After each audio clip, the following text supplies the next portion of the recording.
अस्सलाम वालेकुम स्टूडेंट्स, आज फिर एक नए टॉपिक के साथ मैं हाजिर हूँ। और आज जो हमारा टॉपिक है chapter number 2 solvent extraction first year का है। इसमें हमने सॉल्वेंट एक्सट्रैक्शन की जो क्वेश्चंस हैं जो आते हैं बोर्ड में पूछे जाते हैं उसको हमने डिस्कस करना है और सॉल्वेंट एक्सट्रैक्शन टेक्निक को समझना है।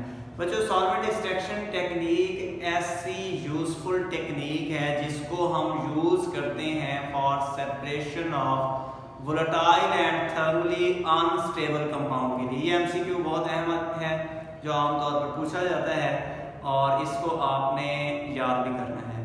बच्चों, आपके पास एक से ज़्यादा कंपाउंड्स मौजूद हैं और कुछ कंपाउंड्स थर्मली स्टेबल हैं, कुछ कंपाउंड्स थर्मली अनस्टेबल हैं। जो कंपाउंड थर्मली अनस्टेबल हैं उनको हम फिल्ट्रेशन वाले प्रोसेस से, क्रिस्टलाइजेशन वाले प्रोसेस से सेपरेट नहीं कर सकते। तो फिर उनको सेपरेट करने के लिए जो प्रॉब्लम हमें फेस करना पड़ता है वो हम उसको सेपरेट करते हैं थ्रू सॉल्वेंट एक्सट्रैक्शन के जरिए से। सॉल्वेंट एक्सट्रैक्शन ऐसी यूजफुल टेक्निक है जिसमें हम दो इमिसिबल लिक्विड्स में से दो इमिसिबल लिक्विड्स में से हम सोल्यूट को सेपरेट करते हैं। अब वो जो सोल्यूट होता है वो अपने आप को डिस्ट्रीब्यूट कर लेता है टू इमिसिबल लिक्विड्स में और अपनी अपनी रिलेटिव एफिनिटी की बुनियाद के ऊपर। यानी इसका मतलब ये होता है कि कुछ सोल्यूट जो है वो उसकी कुछ एफिनिटी होती है वो एक फेज के साथ, ऑर्गेनिक अगर सॉल्वेंट है उसके साथ, और या फिर उसकी एफिनिटी होगी इनऑर्गेनिक या एक्वस के साथ। तो जिसकी जो एफिनिटी होगी सोल्यूट अपने आप को उस लिहाज से डिस्ट्रीब्यूट कर लेते हैं। सो हम proper to the point answer की तरफ जाते हैं। हमारे पास अगर हम इसको डिफाइन करें और इसका प्रिंसिपल की बात अगर हम करते हैं तो सॉल्वेंट एक्सट्रैक्शन, इसका principal it is separation technique when a solute is soluble in two immiscible liquids, the solute distributes itself in two liquids। जब solute soluble होता है दो immiscible liquids में और वो अपने आप को दो liquids में, दो phases के अंदर दो immiscible liquids में अपने आप को distribute कर लेता है। अब इसमें जो इसकी कितने मिकदार में सोल्यूट अपने आप को डिस्ट्रीब्यूट करेगा उन लिक्विड्स के अंदर, ये डिपेंड करता है पार्टीशन लॉ के ऊपर। यानी ये हमें बताया जाता है पार्टीशन लॉ के जरिए से और ये उनकी नेचर के लिहाज से बताया जाता है। यानी अगर हमारे पास पोलर सोल्यूट है तो उसने पोलर सॉल्वेंट में डिसॉल्व होना है और उसने नॉन पोलर या ऑर्गेनिक के अंदर डिसॉल्व नहीं होना। सो इसका मतलब ये है कि हर सोल्यूट की अपनी अपनी एफिनिटी होती है कि वो किसके साथ जाके डिसॉल्व हो, किसके अंदर अपने आप को डिस्ट्रीब्यूट करना है। सो 100% तो डिस्ट्रीब्यूट नहीं करता, तो इसकी खास कांस्टेंट रेशो होती है और वो बताई जाती है डिस्ट्रीब्यूशन लॉ के जरिए से, या हम उसको कहते हैं कि जी पार्टीशन लॉ। डिस्ट्रीब्यूशन लॉ और पार्टीशन लॉ एक ही चीज है। अब आते हैं पार्टीशन लॉ की तरफ। Partition law, the solute distributes itself between two immiscible liquids in a constant ratio. बच्चे, कांस्टेंट रेशो में खास फिक्स्ड रेशो होती है irrespective to the amount of solute added. एक बात एमसीक्यू में पूछी जाती है कि अगर कंसंट्रेशन ऑफ सोल्यूट इंक्रीज करें तो क्या सॉल्वेंट एक्सट्रैक्शन में पार्टीशन लॉ में कोई डिफरेंस, कोई फर्क पड़ेगा? कोई फर्क नहीं पड़ता। तो ये बात ध्यान में रखिएगा। सोल्यूट की मिकदार के ऊपर बिल्कुल डिपेंड नहीं करता। तो इसके बाद हम इसको मैथमेटिकल फॉर्म के अंदर अगर डिस्ट्रीब्यूशन लॉ को लिखें तो ये हमारे पास KD जो है ये पार्टीशन कोएफिशिएंट होता है और ये इक्वल होता है CM/CS के। यहाँ पे KD जो है पार्टीशन कोएफिशिएंट या पार्टीशन रेशो भी इसको कहा जाता है, जबकि जो CS है ये हमारे पास concentration of solute in stationary phase and CM is the concentration of solute in mobile phase.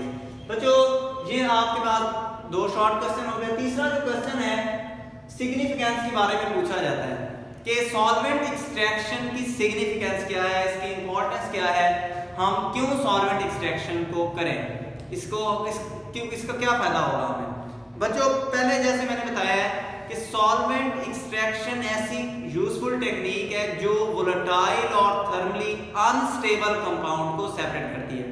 यानी उनको जिन कंपाउंड्स को हम क्रिस्टलाइजेशन के जरिए से हम नहीं सेपरेट कर पाते, फिल्ट्रेशन के जरिए से सेपरेट नहीं कर पाते, उनके लिए हम यूज करते हैं सॉल्वेंट एक्सट्रैक्शन मेथड। अब बच्चे इसमें ये एक बॉक्स के अंदर volatile and thermally unstable compound के लिए खासकर हम इसको यूज करते हैं।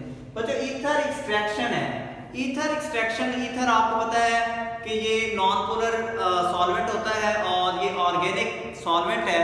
सो ऑर्गेनिक कंपाउंड्स को अगर हमने ऑर्गेनिक सॉल्यूट को हमने सेपरेट करना है तो हम लेबोरेटरी के अंदर कॉमनली ईथर एक्सट्रैक्शन करते हैं। सो बच्चे ये बेस्ट एग्जांपल है जो हम लेबोरेटरी के अंदर ये करते हैं। अब बच्चे इसमें हमने रिपीटेड एक्सट्रैक्शंस करनी है, ये नहीं है कि एक दफा हमने सेपरेटिंग फनल के जरिए से इसको हमने सेपरेट कर लिया, ऐसा नहीं है, बल्कि हम इसको क्या करेंगे बच्चों, रिपीटेड एक्सट्रैक्शंस करेंगे। हम एक दफा हमने सैंपल को सेपरेट किया, फिर उसमें से दोबारा उस सैंपल को सेपरेटिंग फनल में डालेंगे, फिर उसमें से एक्सट्रैक्ट करेंगे। जितनी रिपीटेड एक्सट्रैक्शंस ज्यादा होंगी उतना ज्यादा सेपरेशन जबरदस्त किस्म की होगी। सो एक एग्जांपल और है जो आपकी बुक में भी मेंशन है, वो मैं ऑरली बोल देता हूँ, आप इसको शॉर्ट के पॉइंट ऑफ व्यू से। अब बच्चे बात दफा वो कहता है दो एग्जांपल दें, तो एक आपने एग्जांपल देनी है ईथर एक्सट्रैक्शन वाली, जबकि दूसरी एग्जांपल जो अभी मैं बोलने लगा हूँ वो एक्सट्रैक्शन होती है आयोडीन की फ्रॉम वाटर। बच्चों आयोडीन पर्पल कलर की फॉर्म में होती है इन I2 के केस के अंदर। जब आयोडीन को हम लिखते हैं, आयोडीन की जो हमारे पास I2 की फॉर्म में मौजूद होगी तो ये ऑर्गेनिक इन नेचर होगी और ये पोलर नहीं होती, ये नॉन पोलर होती है। पोलराइजेबिलिटी इसके अंदर 2 के ज्यादा होती है। अब बच्चे आपके पास आयोडीन है I2 की फॉर्म में, I2 की फॉर्म में जो इसका कलर है वो पर्पल कलर का होगा। अब बच्चे जो पर्पल कलर है इसको हमने सेपरेट करना है। अगर आपके पास ये पानी के अंदर मौजूद है, एक्वस में मौजूद है, वाटर के अंदर आपके पास मीडियम पानी है, तो इसको आपने आयोडीन को सेपरेट करना है। तो आप क्या करेंगे, दो इसके अंदर आप सॉल्वेंट्स ले लें, एक CCl4 ले लें और एक ऑलरेडी इसमें वाटर है, एक्वस फॉर्म इसके अंदर मौजूद है। बच्चों इस केस के अंदर जब हम देखते हैं I2 का केस, तो I2 हमारे पास पर्पल कलर की ये नॉन पोलर होगी। सो नॉन पोलर का मतलब ये इसमें पोलराइजेबिलिटी तो है बट ये पोलर नहीं है। सो नॉन पोलर चीजें जो होती हैं वो ऑर्गेनिक फेज के अंदर यानी CCl4 में ये डिसॉल्व हो जाएगी, जबकि जो हमारे पास होती है ट्राई आयोडाइड आयन ये आयनिक फॉर्म में चली जाती है। जब ये आयनिक फॉर्म में आएगी तो ये एक्वस के साथ, वाटर के साथ इसका ये अब पोलर बन जाएगी। पोलर की बजाय इसको आप लिख लें ये आयनिक है, तो आयनिक होने की वजह से ये डिसॉल्व हो जाएगी वाटर के अंदर H2O में, एक्वस रीजन के अंदर डिसॉल्व। और इसका जो कलर होता है ये ब्राउन कलर की होती है।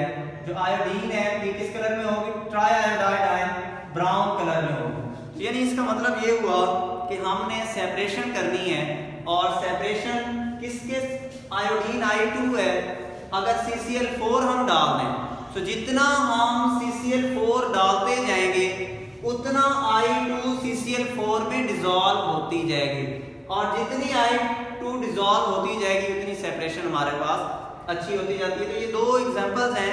अब इसमें हम डिस्ट्रीब्यूशन कोएफिशिएंट K की अगर हम बात करते हैं तो ये हम बताते हैं ऑर्गेनिक फेज में हमारे पास I2 कितनी है और CCl4 के अंदर, और इसी तरह हमारे पास जो इनऑर्गेनिक फेज में ट्राई आयोडाइड आयन की फॉर्म में है, जो H2O की फॉर्म में है, तो ये हमारे पास इसका डिस्ट्रीब्यूशन कोएफिशिएंट आता है।